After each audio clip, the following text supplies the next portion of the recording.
தமிழகத்தில் இன்று முதல் 4 நாட்களுக்கு மழை பெய்ய வாய்ப்புள்ளது. அதே நேரத்தில் சில இடங்களில் வெப்பநிலையும் உயர வாய்ப்புள்ளது என்று வானிலை ஆய்வு மையம் தெரிவித்துள்ளது.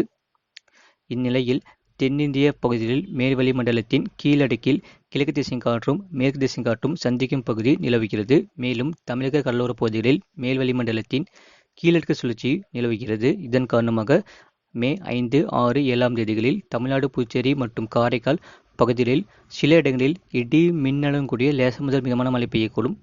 அதேபோல மே 8ஆம் தேதி சில இடங்களில் லேசான மழை முதல் மிதமான மழை பெய்யக்கூடும். அதே நேரத்தில் தமிழ்நாடு, புதுச்சேரி மாநிலங்களில் வரும் 6, 7, 8ஆம் தேதிகளில் சில இடங்களில் அதிகபட்ச வெப்பநிலை படிப்படியாக 7 டிகிரி செல்சியஸ் வரை அளவில் இருக்கக்கூடும். கடந்த 8ஆம் மாதத்தில் பதிவான மழை அளவின்படி அதிகபட்சமாக கிருஷ்ணகிரி மாவட்டம் சூளகிரி 15 டிகிரி செல்சியஸ் பதிவாகியுள்ளது. அதேபோல திருவண்ணாமலை மாவட்டத்தில் 12 சென்டிமீட்டர் பதிவாகியுள்ளது. விழுப்புரம் மாவட்டத்தில் 11 டிகிரி செல்சியஸ் பதிவாகியுள்ளது. புதுக்கோட்டை மாவட்டத்தில் 10 சென்டிமீட்டர் பதிவாகியுள்ளது.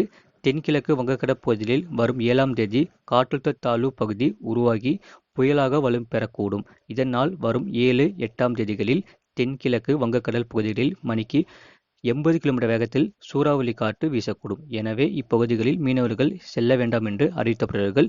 இதுபோன்ற செய்திகளை உடனுக்குடன் அறிந்து கொள்ள மறக்காம சேனலை சப்ஸ்கிரைப் செய்யுங்கள். மற்றவர்கள் தெரியப்படுத்த ஷேர்